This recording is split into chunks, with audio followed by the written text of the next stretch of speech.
யுகங்கள் கடந்து அத்தியாயங்கள் மாறினாலும் ஒன்றே ஒருவன், அவன் திருக்கண்ணன். தர்மம் சிதைந்து அடக்கமே அழிந்த சமயத்தில் பூமாதேவி தன் வேதனையை எடுத்துச் சென்று நாராயணனிடம் முறையிட்டாள். அப்பொழுது பரிதாபமான சிருஷ்டிக்கு நியாயம் வழங்க திருமால் பூமியில் பிறக்க முடிவு செய்தார். அதுவே ஸ்ரீகிருஷ்ண அவதாரம். துவாபர யுகத்தில் மதுரையில் அரசராக இருந்த வாசுதேவருக்கும் தேவகிக்கும் பிறந்த சிறுவன் கண்ணன். பிறந்த அதே இரவில் பீடியில் இருந்த சிறைச்சாலையை விட்டு கிளம்பி யமுனையை கடந்து நந்தகோபரின் வீட்டில் வளர்ந்தான். மகிழ்ச்சியின் உருவம் போல் இருந்தாலும் அவன் கடமையுடன் வந்தவன். களையாவாய் சிரித்தாலும் அவன் கண்கள் தர்மத்தின் தீவாக எரிந்தது. குழந்தையாகவே பூதங்களை வென்றான். புடங்கியை அடக்கியவன், புடலியில் உலகை காட்டியவன். குருச்சேத்திர யுத்தத்தின் போது அர்ஜுனனுக்குச் செரதியாகி பகவத்கீதையை உலகுக்கு அளித்தான்.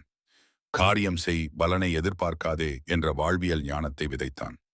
அவன் ஒரு பசுங்குழந்தை, ஆனாலும் ஒரு யோகி. ஒரு நந்தலாலா, ஆனாலும் உலக சக்தியின் வெளிப்பாடு. அவன் கண்ணன், காதலின் வடிவம், நியாயத்தின் முகம். இன்று வரை அவன் வாழ்க்கையும் வார்த்தைகளும் நம் உள்ளத்தில் ஒளிரும் தீபம் போல. கண்ணன் வந்தது ஒரு கதை அல்ல, அது நம் வாழ்வுக்கே ஒரு வழிகாட்டி.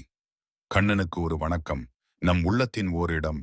இந்த கதையை விரும்பினால் லைக் பண்ணுங்க, ஷேர் பண்ணுங்க, நம் சேனலுக்கு சப்ஸ்கிரைப் பண்ணுங்க.